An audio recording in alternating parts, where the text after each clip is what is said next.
ሰላም ጤና ይስጥልን ውድ ሪፖርተር ተከታታዮች የሰዓቱን ዜናዎች ቀጥዬ ያሰማችኋለሁ። ምርጫ ቦርድ የፖለቲካ ፓርቲዎች የምርጫ ቀን እንዲራዘም ያቀረቡትን ምክረ ሐሳብ ሳይቀበለው ቀረ። ከሃይማኖታዊ በዓላት ጋር በተገናኘም የምርጫው ቀን እንዲራዘም ሐሳብ ያቀረቡ ፓርቲዎች ጥያቄያቸው ውድቅ መደረጉ ነው የተነገረው። በሀገሪቱ ያለው የጸጥታና የደህንነት ሁኔታ ምርጫ ለማከናወን አስቻይ አይደለምና ምርጫው መራዘም አለበት ብለው ሐሳብ ካቀረቡ ፓርቲዎች መካከል ጎጎት ፓርቲ አንዱ ነው። የፓርቲው ፕሬዝዳንት መሐመድ ለሪፖርተር እንደገለጹት ጥያቄውን እንድናነሳ የተገደድ ነው አሁን ባለው የሀገሪቱ ሁኔታ ምክንያት ነው ብለዋል። ምርጫ ቦርድ አሁን ላይ ሰላም አለባቸው ብሎ በአረንጓዴ መብራት ውስጥ የከተታቸው አካባቢዎች ጭምር የፖለቲካ ቀውስ ያለባቸው በመሆኑና ተመራጮቻችን በአካባቢው ለመንቀሳቀስ የሚችሉበት ሁኔታ ስለሌለም ነው ጥያቄውን ያቀረብነው የሚሉት ፕሬዝዳንቱ በዚህ ምክንያት ምርጫው እንዲራዘም ጠይቀናል። የካልሆነ ግን የምርጫ ሂደቱ አዳጋች ሊሆን እንደሚችል እንደ ፓርቲ ገምግመናል ብለዋል። ጠይቀነውም ሁለት መሰረታዊ ምክንያቶች ነው። አንደኛ ከምርጫ ቅድመ ዝግጅት አንፃር በርካታ ያልተጠናቀቁ ነገሮች ምዝገባ ያልተከናወነባቸው አካባቢዎች አሉ። የሴኩሪቲ ደረጃቸው በአግባቡ በአረንጓዴ ቢጫ ቀይ ተብሎ አስቻይ ሁኔታ ምርጫ በእያንዳንዱ ምርጫ ክልል ደረጃ ምርጫ ለማድረግ የሚያስችል የሰላም ማስተማማኝ የሰላም ሁኔታ አለ ወይ በሚለውም በብዙ ቦታዎች ላይ ቀደም ተብለው አስቻይ ሁኔታ የለባቸውም ተብለው የተለዩ አካባቢዎች ቢኖሩም ስቲል አሁንም አከራካሪ የሆኑ የጥናት ቡድን ገብቶ ከፓርቲዎች ከምርጫ ቦርድና ከሌሎች ስቴክሆልደሮች ከጸጥታ መከላከያ፣ ፌደራል ፖሊስ የመሳሰሉትን ጨምሮ የተካተቱባቸው ቅሬታ የቀረቡ ቦታዎች ጉዳይ ነበር። እሱ በማግስቱ ቀርቧል። በአብዛኛዎቹ የሀገሪቱ አካባቢ ላይ እንደዛ አይነት የነበረባቸው እሱ መድረክ ላይ አልተሳተፉም። እነዚህ ሁኔታዎች ሁሉ ባልተጠናቀቁበት ምዝገባ በአግባቡ ባልተጠናቀቀበት አንዳንድ ሰዎች ይብን ወደ ምርጫ ክልላቸው ሄደው የምርጫ ካርድ ለመውሰድ እንኳን የጸጥታ ችግር የገጠማቸው ፓርቲዎች እንደነበሩም ሲያነሱ ሰምቻለሁና በዚህ ምክንያት እጩዎች ሆነው የምርጫ ካርድ ሳይወስዱ በጸጥታ ምክንያት እነዚህ ሁሉ ባሉበት ምርጫው በተያዘለት ጊዜ መካሄዱ ከዝግጅት አንፃር የጉዳዩ ነገሮች ስላሉ ገፋ መደረግ የሚችልበት እድል ካለ ሌላው በተያያዥነት የተነሳው እኛም ከኮሚኒቲያችን ባገኘነው መረጃ መሰረት ያነሳ ነው ከበዓል ጋር ከአረፋ በዓል ጋር ተያይዞ ወደ ውጭ ሀገርም እንደዚሁም ደግሞ በሀገር ውስጥም ከፍተኛ ቁጥር ያለው ህዝብ ለበዓል ወደ አካባቢው ይንቀሳቀሳልና አንዳንድ ቦታዎች ላይ ለገዳ ከወዲሁ እየተጣለባቸው እንደሆነ እየነገሩን ነው። ለበዓል የምትንቀሳቀሱ ሆነ የምርጫ ካርድ ስለሚባክን ዘንድሮ ለበዓል መንቀሳቀስ አትችሉም የሚል አንዳንድ አካባቢዎች ላይ በማስፈራሪያ ጭምር የታገዘ ጥቶች ስላሉ ማለት አሁን 19 በዓል አለ። በ24 ምርጫ ነው አሁን ካለው የትራንስፖርቴሽን እና በዓሉ ደግሞ ብዙ ጊዜ ሰዎች ሳምንት 5-6 ቀናት አሳልፈው የሚመለሱበት ስለሆነ ካለው የትራንስፖርት ችግር አንፃር ተመልሰው ወደ መኖሪያቸው ምርጫ የሚመርጡበት አካባቢ ላይ መለሱ ይችላል። ስለዚህ ከዚህ አንፃር ካርድ ይባክናል በሚል በማስጠንቀቂያ በማስፈራሪያ የታገዘ አንዳንድ ቦታዎች ላይ በዓል መሄድ አትችሉም የሚል ጫናም እየመጣ ስለሆነ ይሄ ደግሞ ያው ረጅም ዘመን የቀጠለ እንትን ነው የህዝቡ ሃይማኖታዊና ባህላዊ ክዋኔ ነውና በዚህ ምክንያት መራጮች አጣብቂኝ ውስጥ ሊገቡም አይገባም። ስለዚህ ያው ሰፊ ቁጥር ያለው ሰው ከተለያዩ ከተሞች ወደ የተለያዩ አካባቢዎች ይንቀሳቀሳል። እኛም በምንንቀሳቀስባቸው አካባቢዎች ሰፊ ቁጥር ያለው ህዝብ ለበዓል ያው የታወቀ ነው፣ ረጅም ጊዜ ጀምሮ የሚታወቅ ነውና ስለዚህ ማህበረሰቡም ችግር ውስጥ ከሚገባ ቀጥታ ካልኩ ከዝግጅት ስራዎች በተጨማሪ ሌሎችም እንደዚሁ ለሀጅ ፕሮግራም የሚጓዙ ምዕመናንም እንዳሉ በዛው መድረክ ላይ ይነሳ ነበረ። ስለዚህ ከነዚህ አንፃር ቤዚካሊ ግን በጣም መሰረታዊ ጥያቄ ከመጥፋ እና ከምርጫ ዝግጅት አንፃር ያሉ ጉዳዮች ላይ ምርጫው አጭር ጊዜ በቀረበት ሁኔታ ኮንክሉሲቭ የሆነ የለም ግምገማ የለም በሁሉም ስቴክሆልደሮች አካባቢ የሚል ነበርና ምርጫ ቦርድ በስኬጁል መሰረት በያዝኩት ስኬጁል መሰረት ቀጥላለሁ።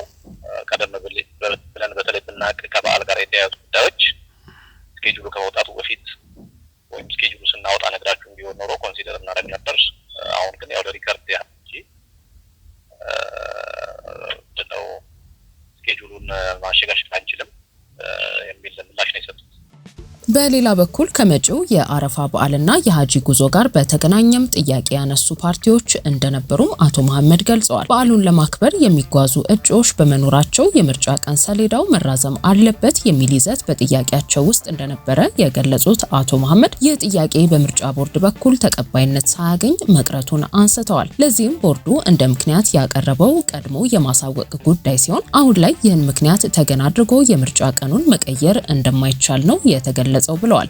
የኢትዮጵያ ብሔራዊ ምርጫ ቦርድ ከጸጥታ አካላትና የምርጫ ክልሎችና ጣቢያዎችን ከሚገመግሙ አካላት ሰበሰብኩት ባለው መረጃም ምርጫውን በጊዜው መሰረት መከናወን እንደሚችል ገምግሜያለሁ ብለዋል።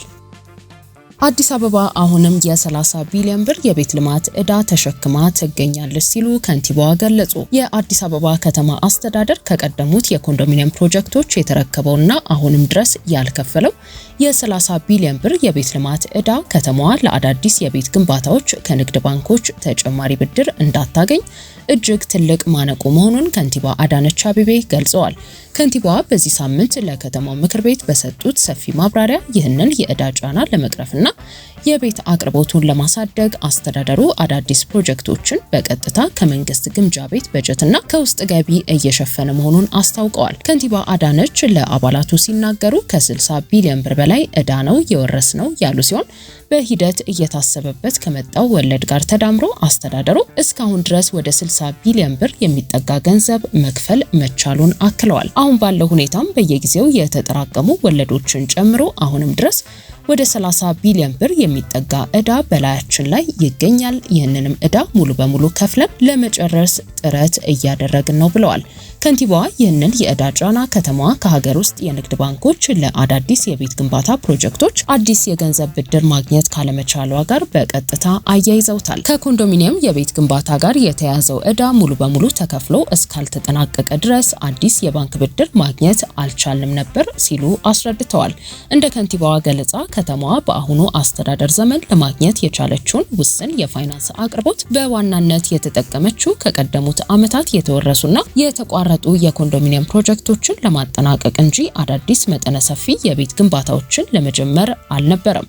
ከንቲባ አዳነች ለምክር ቤቱ አባላት ሲያስረዱ ከዚህ በኋላ እንደ ድሮ በተከታታይ የባንክ ብድር በመውሰድ ብቻ ቤት መገንባት አንችልም። በዚህ የለውጥ ወቅት በራሳችን ጥረት ማግኘት የቻልነውን ጥቂት ገንዘብ የተጠቀምንበት ቀድሞውኑ ግንባታቸው ተጀምሮ የነበሩትን የኮንዶሚኒየም ቤቶች አጠናቆ ለማስረከብ ነው ብለዋል። አሁን ላይ አዲስ የተጀመሩ የቤት ልማት ፕሮጀክቶች ከውጪ ብድር ይልቅ በቀጥታ ከመንግስት ግምጃ ቤት የእርዳታ በጀትና ከከተማ አስተዳደሩ የውስጥ ገቢዎች የገንዘብ ድጋፍ እየተደረገላቸው መሆኑን ከንቲባዋ ጠቁመዋል። ከንቲባ አዳነች አቤቤ በከተማዋ ያለውን ሰፊ የቤት ፍላጎት ለማሟላት ባለፉት 5 ዓመታት ወደ 480 ሺህ የሚጠጉ የቤት አቅርቦቶችን መጨመሩን አስታውቀዋል። ከንቲባዋ እንደገለጹት መጀመሪያ ላይ በሚሊዮን ለሚቆጠሩ ተመዝጋቢዎች አገልግሎት እንዲሰጡ ታስበው የነበሩት የኮንዶሚኒየም ቤቶች ወደ 270 ሺህ ገደማ ቢሆኑም እያደገ የመጣው የከተማዋ ነዋሪዎች ፍላጎት በአቅርቦቱና ፍላጎቱ መካከል ያለውን ልዩነት በከፍተኛ ሁኔታ አባብሶታል። ከንቲባዋ በአጠቃላይ አሁን ላይ ወደ 105 ሺህ የሚጠጉ ቤቶች ግንባታ መጀመሩን ተናግረዋል። የኢትዮጵያ ፌዴራል ፖሊስ ከኢትዮጵያ ጉምሩክ ኮሚሽን እና ከሌሎች የጸጥታ አካላት ጋር በመቀናጀት በ2 ሳምንት ጊዜ ውስጥ ብቻ ከ1 ቢሊዮን ብር በላይ የሚያወጡ የኮንትሮባንድ እቃዎች በተለያዩ የሀገሪቱ አካባቢዎች በቁጥጥር ስር አዋለ። የኢትዮጵያ ፌዴራል ፖሊስ ግንቦት 7 ቀን 2018 ዓ.ም እንዳስታወቀው ከህብረተሰቡ የተገኘን ጥቆማ መነሻ በማድረግ ከኢትዮጵያ ጉምሩክ ኮሚሽንና ከሌሎች የጸጥታ አካላት ጋር በመቀናጀት በተከናወነ ኦፕሬሽን 405.4 ሚሊዮን ብር ግምታዊ ዋጋ ያላቸው የገቢና የወጪ የኮንትሮባንድ እቃዎች በተለያዩ የሀገሪቱ አካባቢዎች በቁጥጥር ስር መዋላቸውን ገልጿል። ከሚያዝያ 29 እስከ ግንቦት 5 ቀን 2018 ዓ.ም በተካሄደው ክትትል 353.6 ሚሊዮን ብር የሚያወጡ የገቢ እንዲሁም 51.8 ሚሊዮን ብር ግምታዊ ዋጋ ያላቸው የውጪ የኮንትሮባንድ እቃዎች መያዛቸውን ፌዴራል ፖሊስ አስታውቋል። የኮንትሮባንድ እቃዎቹ የተያዙት በጅጅጋ፣ በአዋሽ፣ በሞያሌና በሌሎችም የጉምሩክ መቆጣጠሪያ ቅርንጫፎች በተከናወነ የተጠናከረ ኦፕሬሽን መሆኑን ገልጿል። የኮንትሮባንድ እቃዎቹ በጸጥታ አካላትና በጉምሩክ ኮሚሽን ባለሙያዎች የተቀናጀ ጥረት በፍተሻ በጥቆማና በበረራ ኦፕሬሽኖች የተያዙ ሲሆን በህገ ወጥ ድርጊቱ ላይ የተሳተፉ 10 ተጠርጣሪዎችና እቃዎቹን ሲያዘዋውሩ የነበሩ 7 ተሽከርካሪዎች በቁጥጥር ስር ውለው ምርመራ እየተካሄደባቸው እንደሚገኝ ጠቅሷል። በተመሳሳይ የኢትዮጵያ ፌዴራል ፖሊስ ከጉምሩክ ኮሚሽን ጋር በመቀናጀት ከሚያዝያ 22 እስከ ሚያዝያ 28 ቀን 2018 ዓ.ም ባደረገው ጠንካራ ኦፕሬሽንና ክትትል ከ572.3 ሚሊዮን ብር በላይ የዋጋ ግምት ያላቸው የተለያዩ የኮንትሮባንድ እቃዎችን ከ35 ተጠርጣሪዎች ጋር በቁጥጥር ስር መዋላቸውን አስታውቋል። ከሚያዝያ 22 እስከ ሚያዝያ 28 ቀን 2018 ዓ.ም በተደረገው የተቀናጀ ክትትል 551.7 ሚሊዮን ብር የሚገመት የገቢ የኮንትሮባንድ እቃዎችና 20.6 ሚሊዮን ብር የውጪ የኮንትሮባንድ እቃዎችን በድምሩ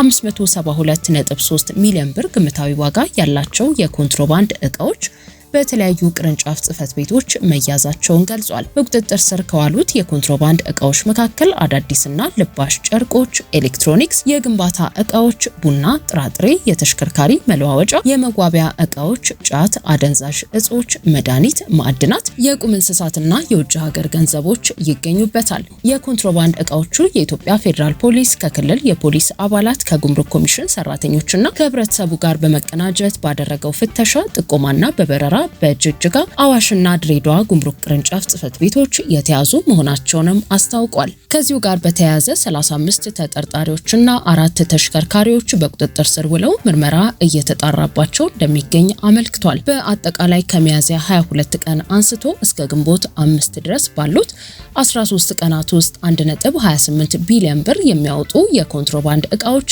በፖሊስ ቁጥጥር ስር መዋላቸውን ለመረዳት ተችሏል። ውድ የሪፖርተር ተከታታዮች የሰዓቱ ዜናዎቻችን እነዚህ ነበሩ። ስላደመጣችሁን ከልብ እናመሰግናለን።